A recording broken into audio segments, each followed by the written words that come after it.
My name is Ashley, and this is Let's Talk Dispatch. I do. You're gonna do it really well. And I believe the world needs more dispatchers. Around in the mud, blood, and plus beer. years that I'm not working 4th of July. 4th of July. Say community policing, right? What about community dispatching? So on this show, with the help of my guests, we will educate, empower, and support the heroes behind the headset. Right. Hello, everybody. Welcome back to another episode here on Let's Talk Dispatch with me, Ashley, the Raspy Dispatcher. Hope you guys are having a wonderful work week for whatever day of the week it is for you. I always think that's funny because everyone's like, happy Friday, happy Wednesday. But the way shift work works, you never really know what day of the week it is. Yesterday was Wednesday, but that is my Friday, which makes today my Saturday, and the only plans I have today are to read. I've already told my fiance, leave me alone. I will not be bothered today. I have some books to get through so I can get through my to be read list. With all that being said, let's go ahead and get into today's episode. My guest today has spent 17 years as a police dispatcher, also being certified through IAED to answer 911 calls. We're going to talk about so many things today, including reclassification, as well as their business, the Thin Blue Line Memorial Crafts. They're doing some amazing things for family of officers who are killed in the line of duty, as well as first responders who have completed suicide. My guest today, Jennifer. Hi, Jennifer. Hi. How are you? I am good and relaxed. That is always a good state to be in. Yes. So, tell us a little bit about yourself, how you got into public safety, and where you're at in your journey today. Oh, I come from a police family. My father was a police officer in D.C. with my uncle. My grandfather was a police officer in D.C.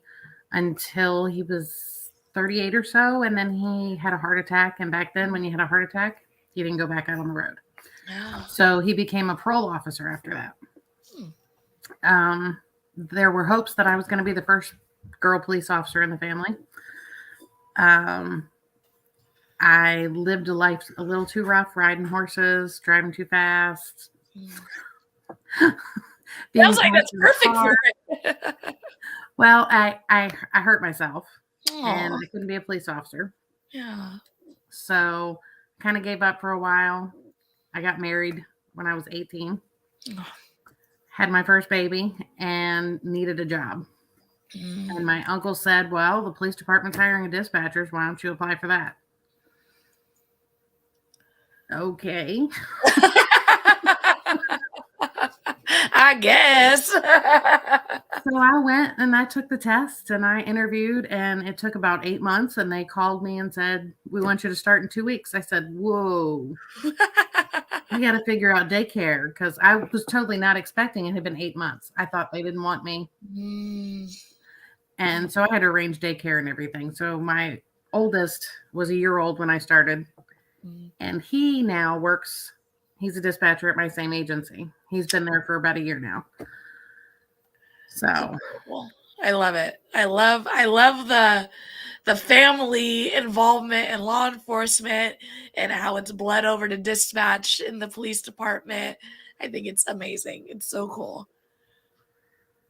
Yeah, I think he wants to, in a couple of years, he's probably going to switch to police side. So, yeah. Oh, he's one of those, huh? Yeah. I think that's part of the reason for my exit from my current job and the new job, because I can't dispatch him. Yeah.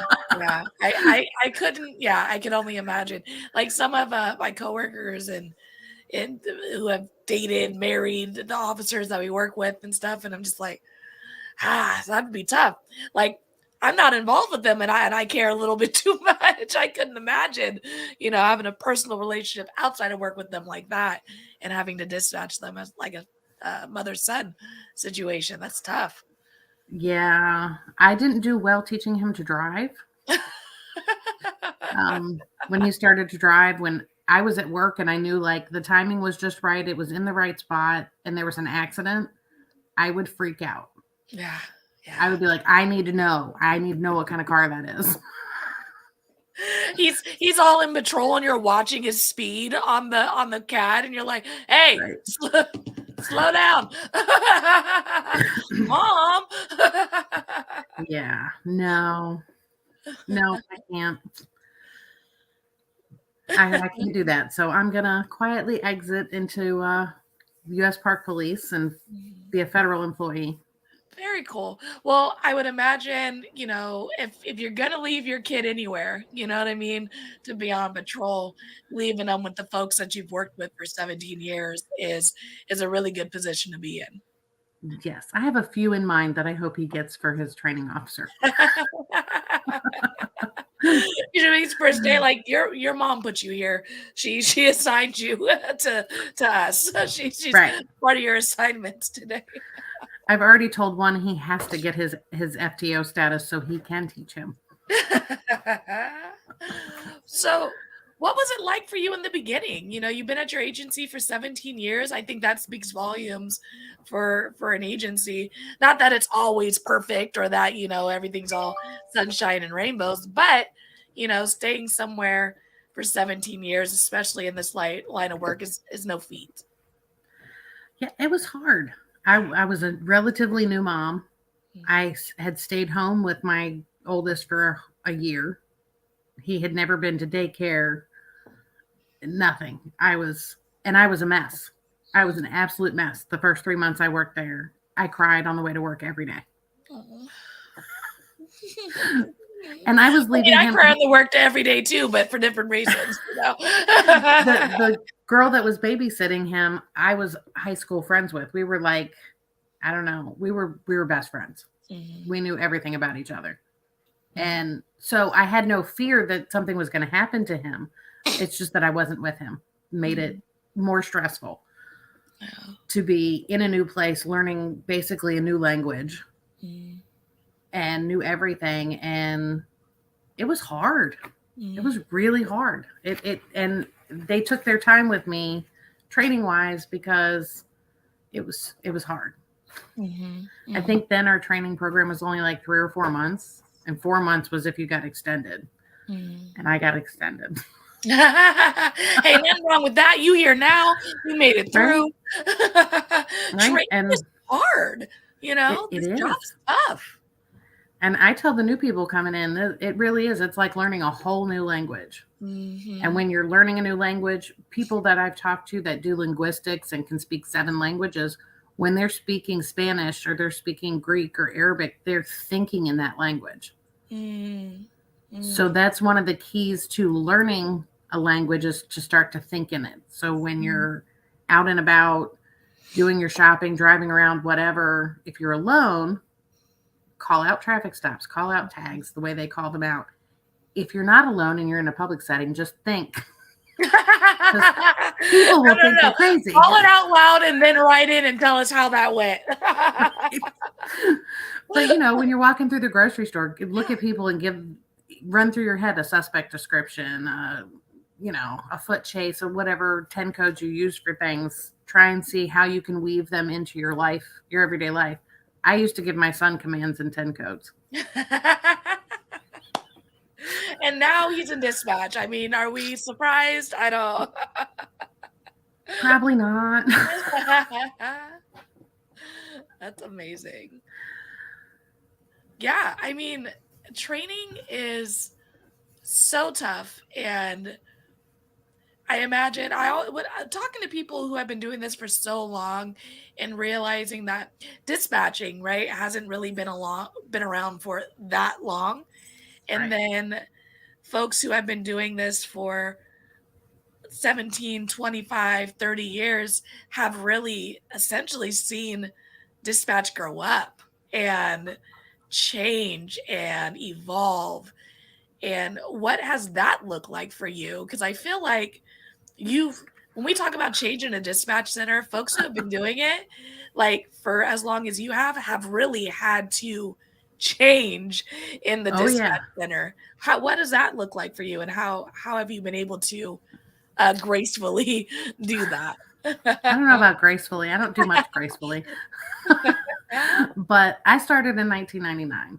So our CAD screens looked like the DOS command prompt.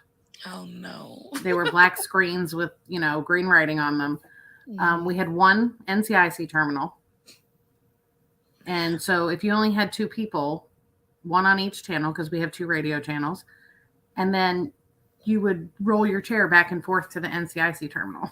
Oh my gosh. I'd trip. I'd hurt myself. I'd stub a toe. I don't know. Something would happen. Something would go wrong. Yeah, there would be traffic jams. We were just fighting over, we had to print a bunch of stuff yesterday. We had two printers. We were fighting over the printer. I couldn't imagine fighting over the NCIC terminal. NCIC printed on a dot matrix printer with the little holes down the sides. Gosh. We didn't have status monitors. We just had the CAD screen with the calls that came in and the calls that had been dispatched, but no status monitor. So you had to keep a running tally in your head of where people were. This one just cleared a traffic stop at this intersection, so he's closer to this call than the guy that cleared this traffic stop. I mean, I can't even explain to the new people how we did it. Yeah. And how now they have their computers in their cars and they're putting in these patrol checks and clearing them so fast. I have no idea where anybody is. Yeah. Heck yeah. Unless I use the map. If they allow us to see them on the map, because some of them are tricky and turn that feature off. Hit the button. So it's hard in that, we learned how to keep that tally, and now there's no way to keep that tally. Yeah. So the new people have no idea where people are when they dispatch them. Yeah. So they're constantly, the officers are like, oh no, I'll take that call because I'm closer. And I'm like, see, this worked better in 1999 because I knew where you were. Yeah. Yeah. I mean, we definitely, we have so much access to our officers with the tech we have today.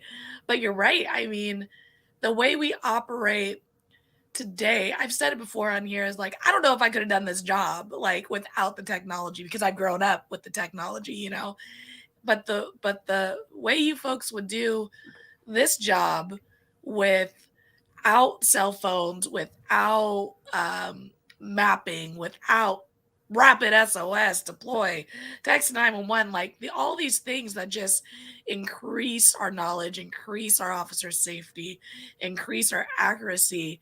I mean, you guys are legends. Oh, I remember my first EMD class when I went to get certified. And the first thing the instructor said is, the most important thing that you will learn in this business is that people lie.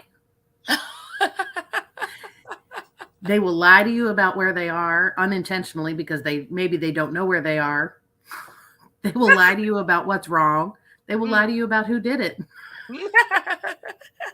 And you will feel betrayed. You will feel lied to. It'll hurt you a little bit. Your job is to hear through the lie and tell the officers the truth, or the medics or the fire department, what's really going on. That was my introduction. I was going to be a lie detector. It's so true, though. It is so true. People lie. What I think I did a reel. It was like, I don't know who needs to hear this. People lie. This recorded line doesn't. House used to say it when the TV show House came out. He would say it all the time. Yeah. Well, what did they tell you? Well, people lie. Yeah. It's true. And sometimes the officers will get to the scene and they're like, what in the world? I'm like, that's what they said. There was a Tyrannosaurus Rex tearing down the building. Like, I don't know what to tell you. There's no T-Rex. That is what they said. I didn't believe them, but some things we just got to tell you they're saying. Like, you got to put the context around. Like, the reporting party is saying there's a large green dinosaur running down the street. No other callers. Like, no one else is calling it. We have an area of our county that's kind of backcountry and swampy, and it's been developing over the last 10 years. So we get city folk, as I call them. As you calling should. in pterodactyls, Stop it. that they're pterodactyls. What are they And really? really what it is the Maryland state bird is a blue heron, Oh which is my! kind of like a flamingo, but it's bluish gray color. It's not a pterodactyl. But it's not a pterodactyl. That's what it looks like when it's flying. It looks kind of like a pterodactyl. They got long necks and a wide wingspan, and That is funny. That is, I feel like that is a call that like a trainee takes on their first day, and they're like, "This person's calling in a pterodactyl," and your trainer is probably looking at you like, "What are you gonna do?" figure out how to spell pterodactyl. Yeah, it's in your CAD system as the quick spell. Like, help us, schizophrenic. You don't know how to spell that at least till a year into your training. Right. Oh my gosh. Well, I was going to say, do you remember any of your first calls for service or early calls? But you just hit me with the pterodactyl call. Do you have any other calls that you remember or funny things? Well, they all did funny things back in the day, but Well, there's I nobody.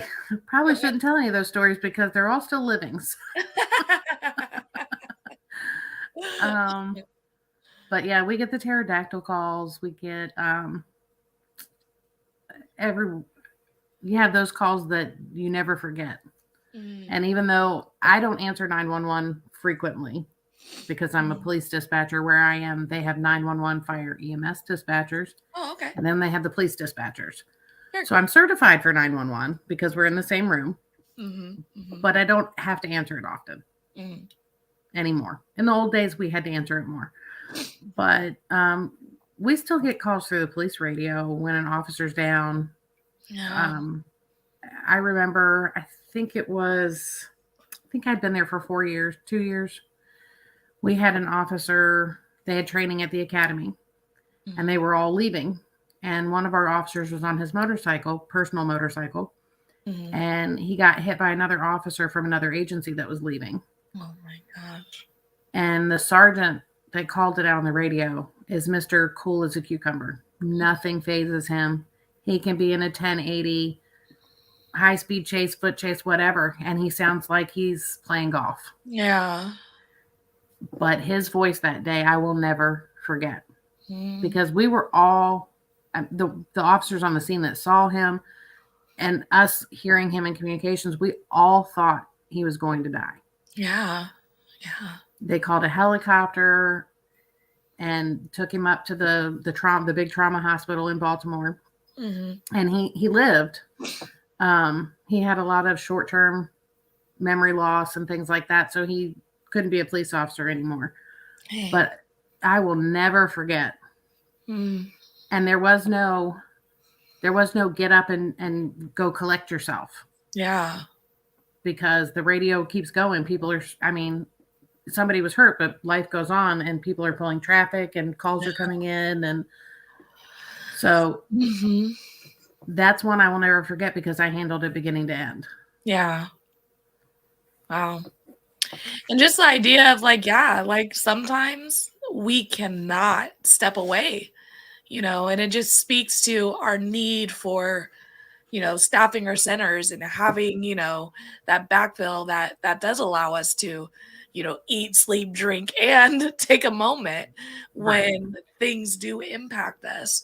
And I know a lot of our centers are running on fumes and are just trying to get through the day. But those things are just so important, to be able to have that moment when things do have a bad turn that day. Yeah, I think it was about an hour before I could get up and take a smoke break because we all smoked back then. You weren't at the console, just Well, about a month before I got hired, they said no more smoking in the building. We had to go out back to smoke. That's funny. We had a little smoke corner at my other agency too. Oh man, that's funny. Well, talk about the importance of the work dispatchers do, and I believe it's in the news recently about reclassification. as a dispatcher. What is it for folks who don't know what reclassification is, and why is it so important? So the hashtag you need to know is We're all about a hashtag here. Stay raspy. Right? Hashtag 911 Saves Act. Yes, yes. They just reintroduced it to Congress for the, I believe, third time this week. Representative Nora Torres from California is the big proponent. She was a 911 dispatcher before she got elected to Congress.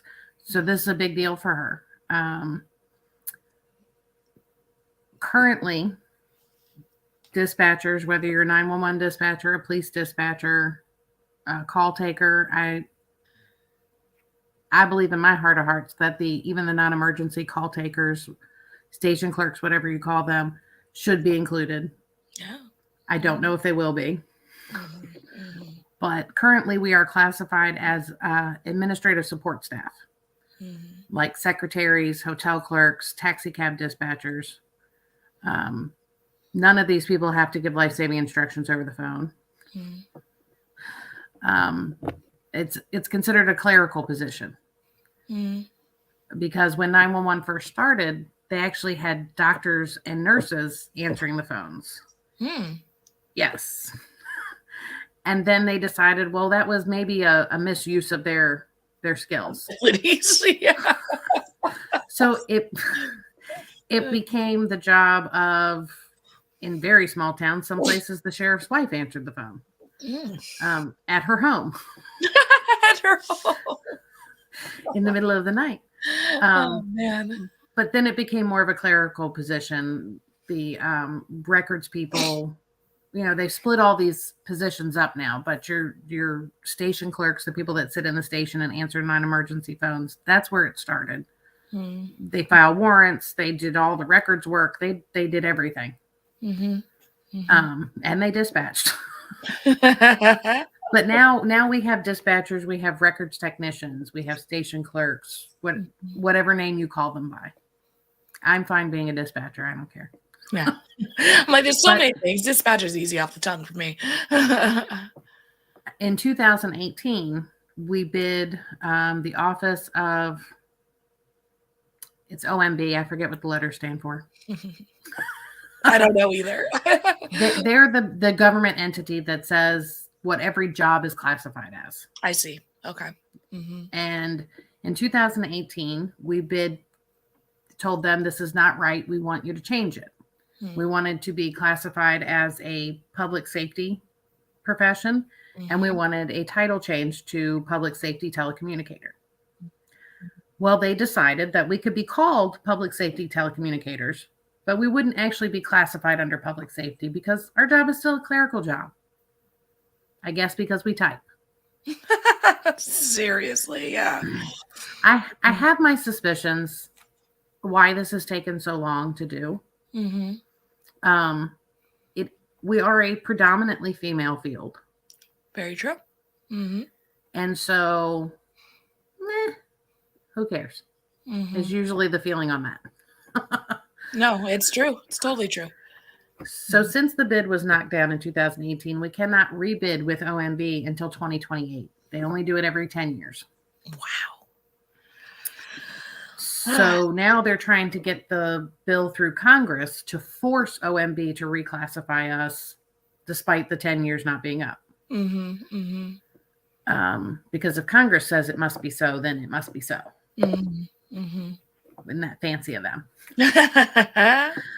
I believe the first two times that it was introduced, the Senate signed off on it, but Congress could not agree to it. They have tried to put it in as part of the National Defense NDAA. I forget what that stands for too. I stink at acronyms. You know what? We just need to know the phonetics. What's this dispatch lingo? We don't need to know what it stands for. The national budget. They have tried to put it in as part of the National Defense Act on the budget. Every year. And it's no every time. It gets sliced because somebody else makes a deal about something, and well, if I make a deal about this, then you have to cut that. So it gets trimmed every time. And during COVID, it was stagnant. It was dying on the floor because there were bigger things to think about. Yeah. But the bill reclassifies us, but it also sets up funding for next gen 911. The plan, the ideal plan is to get every dispatch center in the United States on the same page at the same technology level. You still have some centers in Alabama. I think, what did I read? 25% of dispatch centers in Alabama still work with paper and pen. They have no computer aided dispatch. It is wild. It's wild. So the idea to fund this that the FCC came up with is to sell some of the broadband space to fund the millions and millions of dollars it's going to cost to build up the infrastructure with all these agencies to get 911 everybody working on the same level of technology. Because some places don't have rapid SOS. I know at my agency, we still get calls because we're surrounded by water. We still get calls bouncing across the Potomac River from Virginia. Wow. So somebody calls 911 in Woodbridge, Virginia, and it will call 911 in our county. Oh, no. Because it hits our tower that's on the river. Yeah. Sometimes when they do cell phone pings for suicidal subjects along the border in Virginia, it'll ping on one of our towers. It doesn't mean that they're in our county, though. Yeah, that's rough. So Next Gen 911 aims to fix that. But in order to get that rolling, we have to get everybody up to the same level or it doesn't work. So that's part of the package too. Yeah. And that means somebody's going to have to spend money, and they don't like that. Yeah, no one likes spending money. But it's always so crazy to me that I remember that's one of the things when I came into this line of work, when I found out we weren't classified as first responders in my baby dispatch stage, I was so And some confused. still don't know. Yeah, I was so confused. And thankfully in California, on a state level, we've been reclassified to fall under that definition. But you're right, like just because we type does not mean like that we're clerical staff. I'm helping someone get their infant baby to stop choking. I'm talking to someone whose son was just shot and I'm trying to figure out who the suspect is. I'm listening to a partner harm their partner for 10 minutes while my officers are driving there. I mean, these are things that my receptionists at my dental office are not having to deal with, Or in the grand,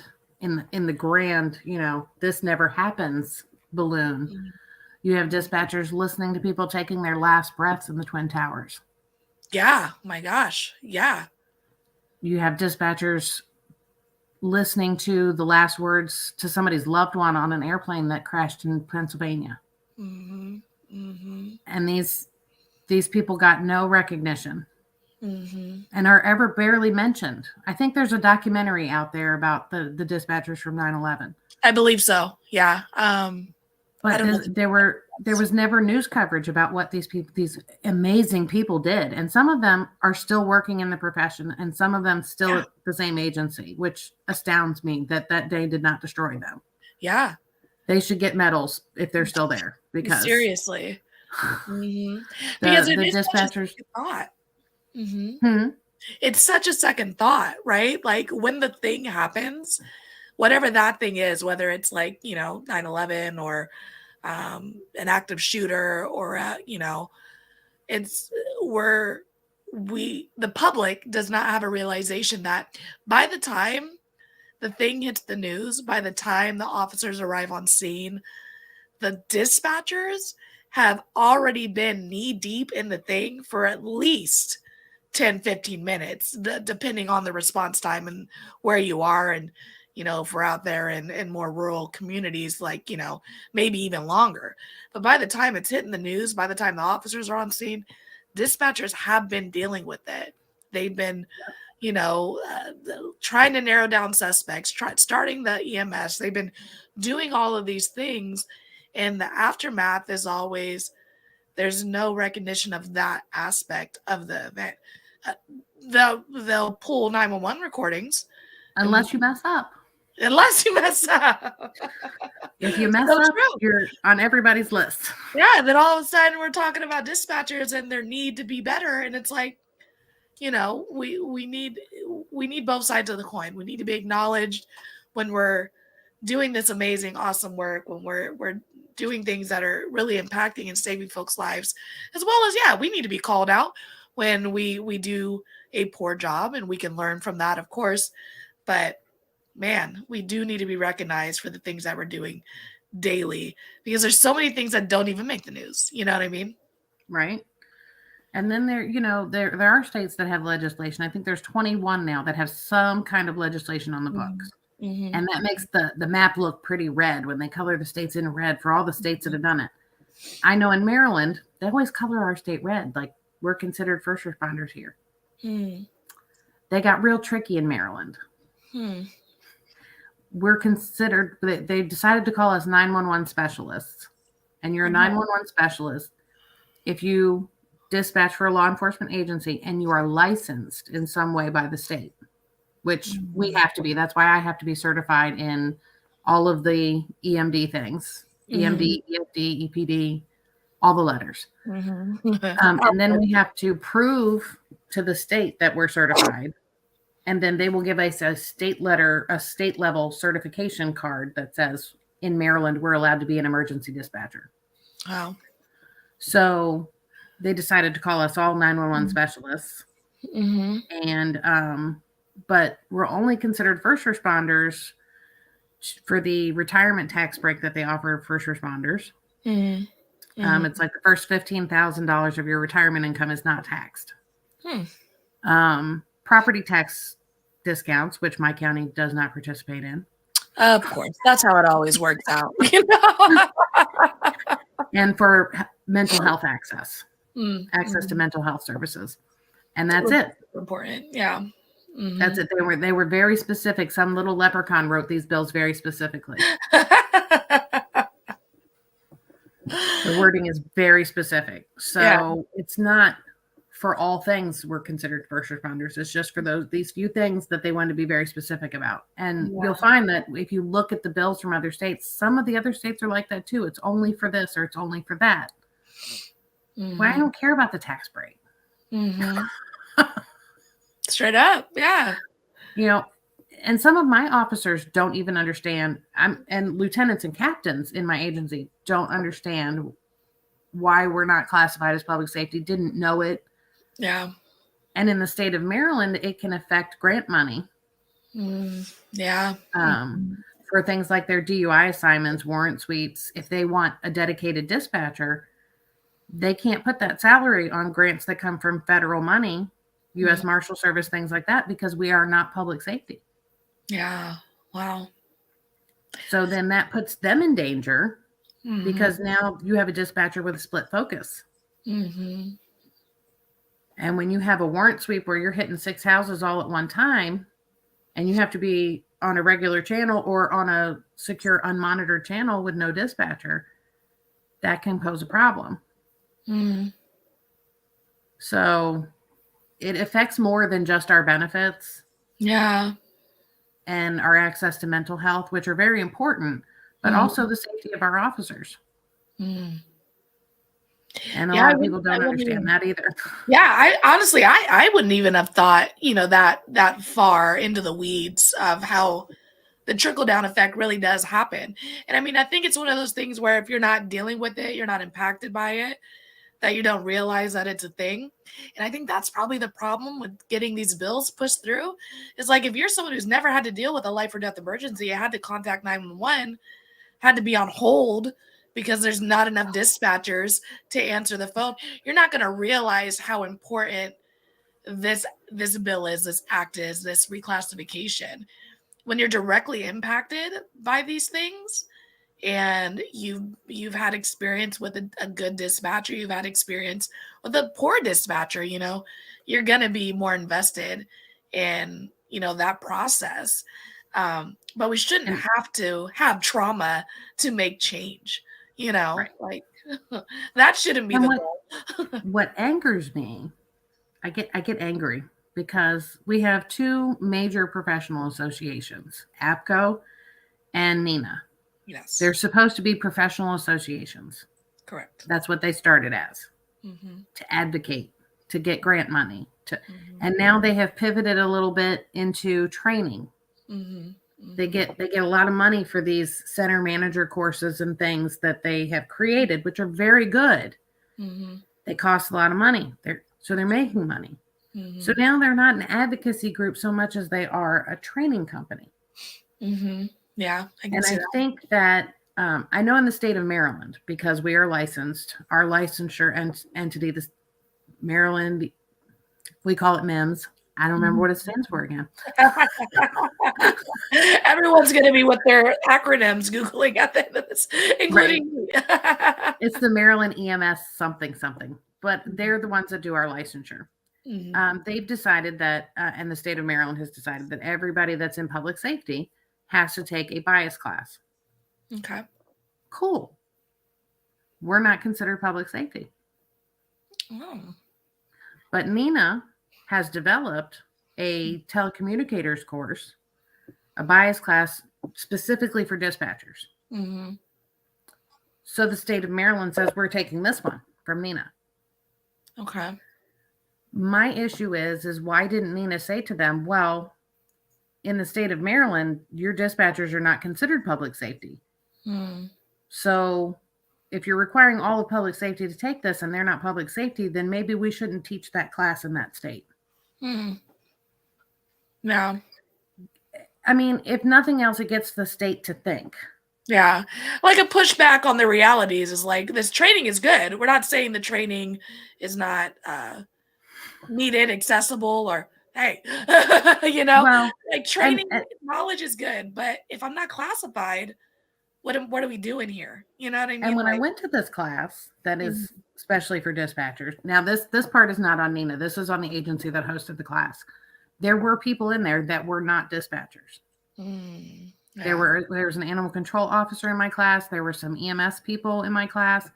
And one of them did not even know what the word telecommunicator meant. She thought it was somebody that worked from home. I wish. So I feel like Nina could be a little more discerning and a little more educating Mm. when they're asked to teach these classes. Mm-hmm. And say this is specifically for dispatchers. So only dispatchers should be in this class. I know that other personnel need a bias class, but this is not the class for them. Mm-hmm. And, your state doesn't consider them public safety. So you're a little confused about this. Let me explain to you how this works. Yeah. And I Would think be nice. Yeah. And I mean, Nina, APCO, like these are all, groups that are created for dispatchers, are built a lot of dispatchers are in these roles. And we should be able to freely provide constructive criticism back to these organizations that are representing us in these spaces, and if that's been your experience with them, it's valid. You know what I mean? Like, it's valid. It needs to be said.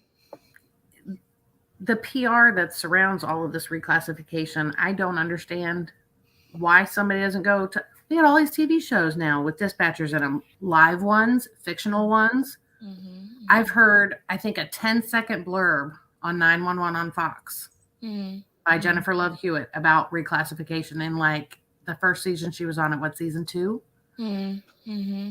Just this little tiny 10-second blurb. Yeah. Nothing since. Nothing on 911 Austin. Mm-hmm. None of the police shows. Some of the police shows you never even see a dispatcher.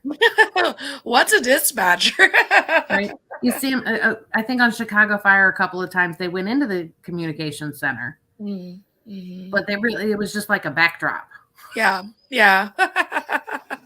So there's our clerical staff. Just plug it away. Right? Bosch, LAPD, they've got 79 PSAPs in LA.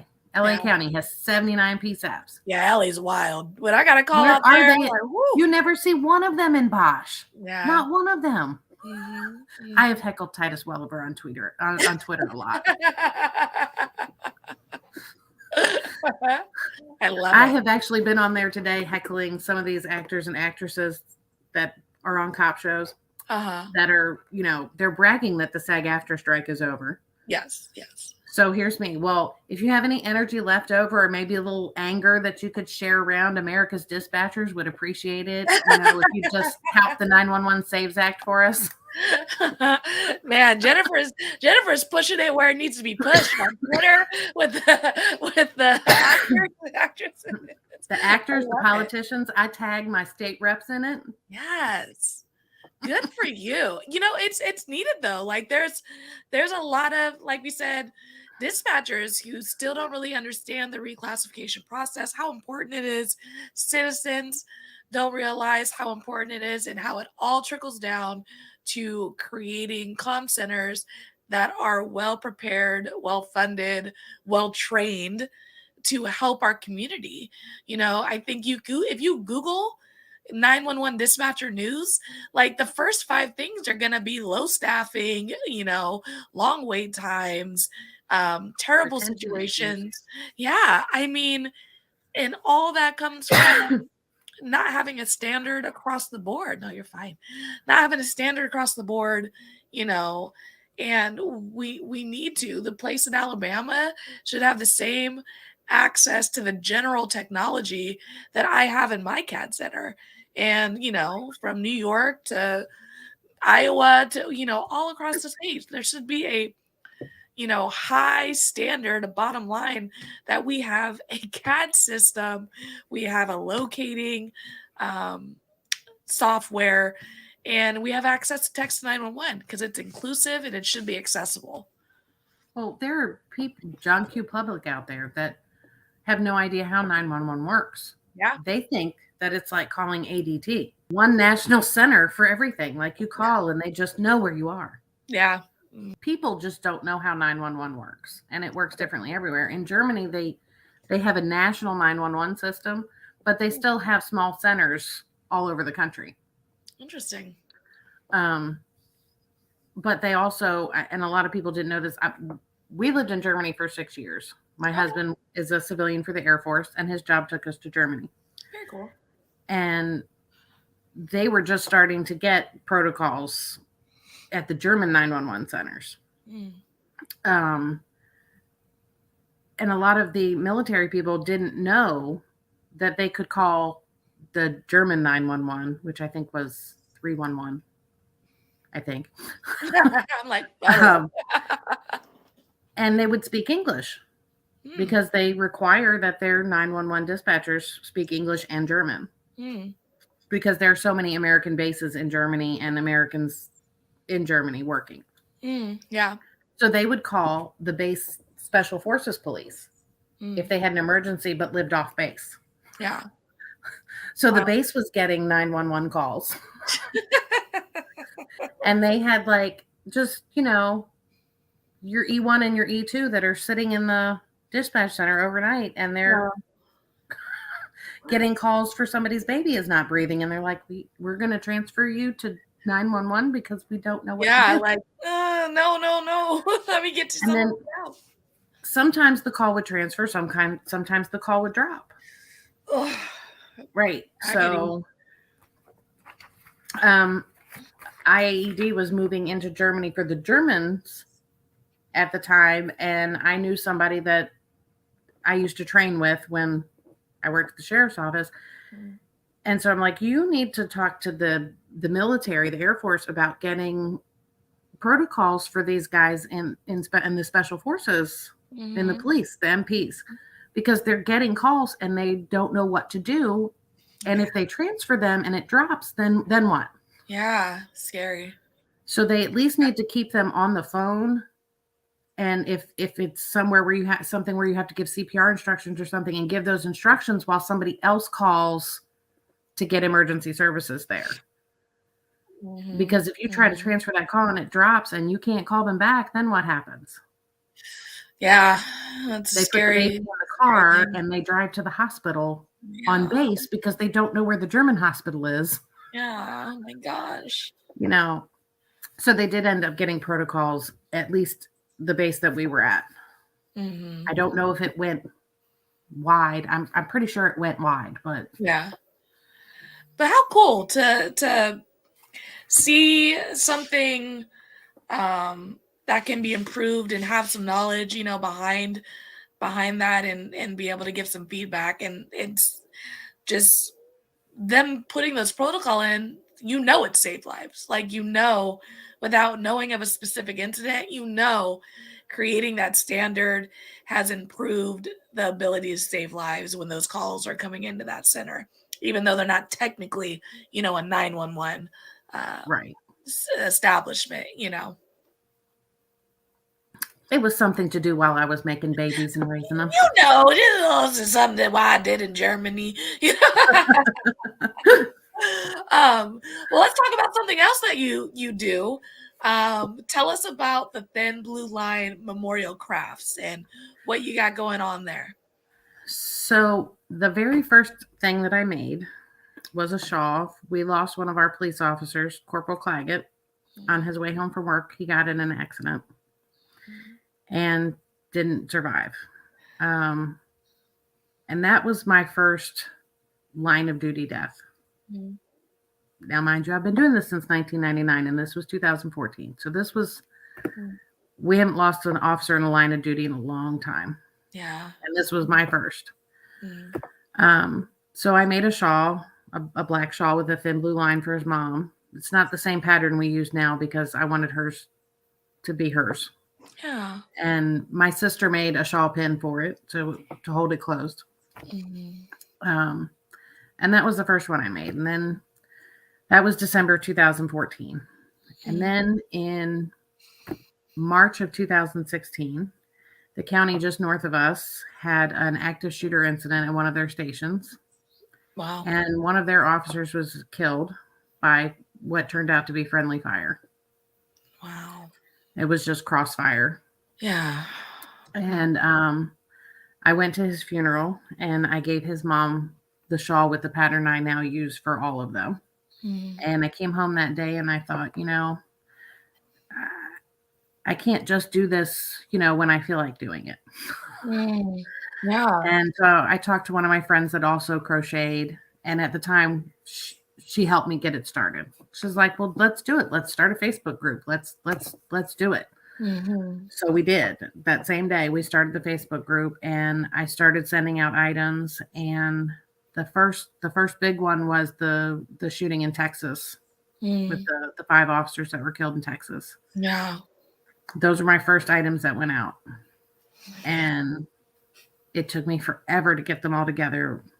I did, I want to say 6 shawls because one of the daughters of one of the police officers was a late teens. And I didn't think I made stuffies for the little kids, little stuffed police officers for the little kids, and shawls for their wives, and a shawl for one of the older teenage girls. And it took me probably a month to get everything done and together. Yeah. And at that point I was like, well, if I'm going to keep doing this, if I'm going to get one to everybody, then I need help because I can't possibly crochet all of these.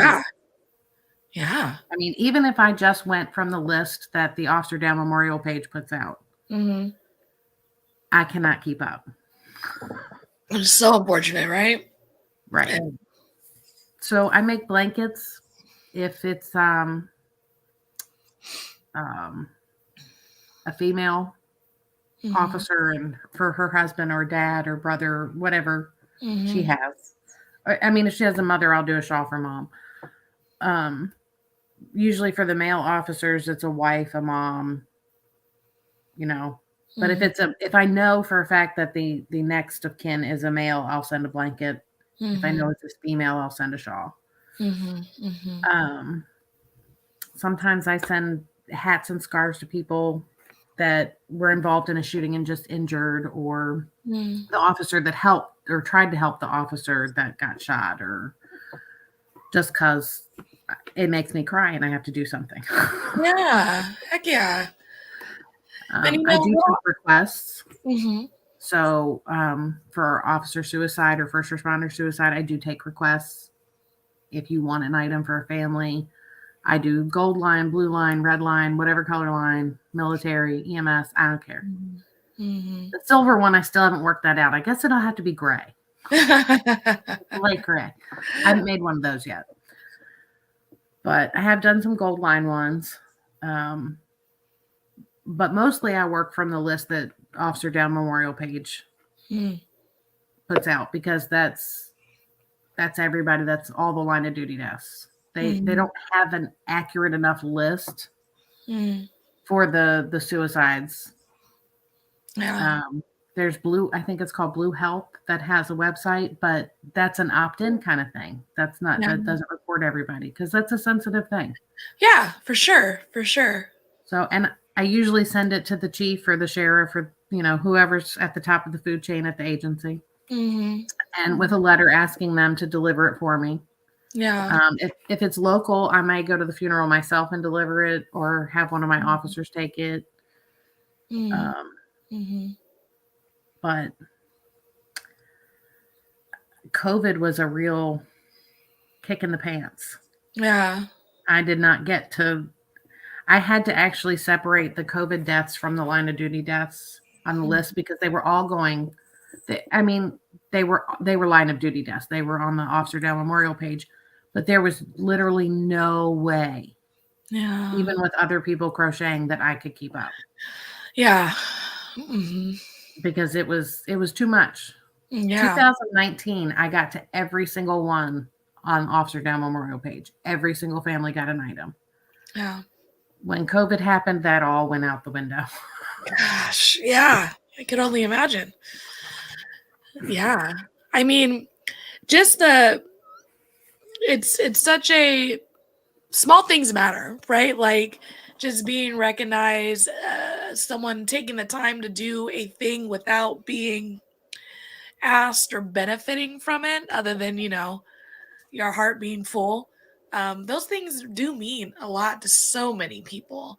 And I imagine that all of the items that you've sent out, that you've gifted, that you've gave to folks, hangs on a wall, sits on a bed, really brings Hope it doesn't hang on a wall, because I really hope they get used.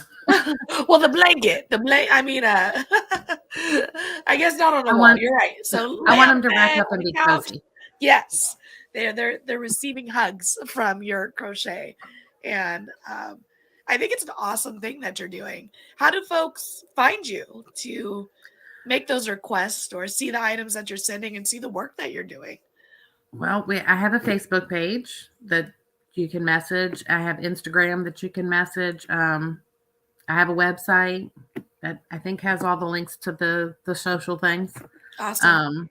But it's Thin Blue Line Memorial Crafts. If you Google it, it will come up. Hey. And I'll put the links in the video as well. So don't freak out, everybody. It'll be there as well. Well, it really is amazing. I really do enjoy when dispatchers, people find something that they enjoy doing. I cannot crochet.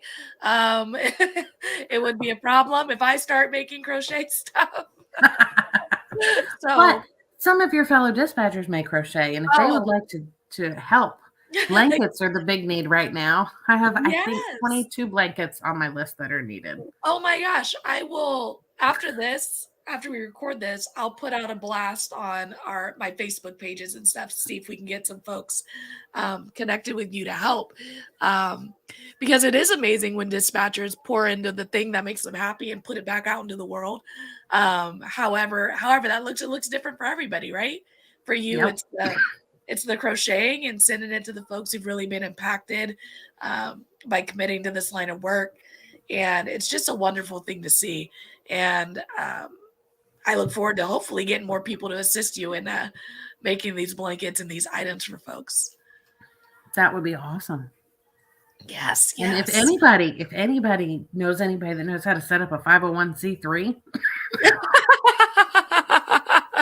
I am not smart enough or rich enough. I don't know which. I might be able to look into that one. I'll look into that one. I have some folks who are doing that currently. But as we come to a close, and this episode has been wonderful, honestly. I mean, I probably say that every episode, but it's true. Like, I get to learn so much from everyone who comes on here through your guys' experience, through your journeys. And I'm just so thankful for it. And the last thing that I ask everybody when they come onto the show is, what advice would you give someone who is considering a career in dispatch? Be prepared for long hours and pay that's not so great, or even equal sometimes. But it's an important job. And it's a rewarding job. No worries. And in the end, it is worth it. Be patient with yourself. Give yourself some grace when learning. And even the old dogs, give yourself some grace too. We can't always be perfect. It's so true. Jennifer, thank you again for coming onto the show, for your career, everything you've done thus far in Thin Blue Line Memorial Crafts, all the things. You are appreciated, and I've learned so much from you. Thank you so much. Thank you. All right, I'll be right back with you, okay? Okay. All right, everybody. That was another amazing episode here on Let's Talk Dispatch. Jennifer, thank you so much for your service, for the Thin Blue Line Memorial Crafts. Like I was telling Jennifer, find something you guys like to do outside of the dispatch center and find a way to mold it to affect the world of dispatch. For me, it's the Raspy Dispatcher and helping folks get into this field, building community with current and aspiring dispatchers. For Jennifer, it is Thin Blue Line Memorial Crafts, crocheting, and giving something back to folks who have been affected by officers killed in the line of duty or folks who have completed suicide. All these things matter, and it is awesome when we're able to give back to our communities. Thank you all so much for joining me today. Check the information section of this video for all the links of where to find Jennifer and the amazing things that she is doing. And until next time, stay raspy, everybody. Thanks for tuning in to another episode of Let's Talk Dispatch, a Raspy Dispatcher production. If you like the podcast, don't forget to hit that subscribe button, leave a 5-star review, and of course, tell a friend. If you want to be a guest, head to the raspydispatcher.com and check out our additional resources. Until next time, stay raspy, everybody.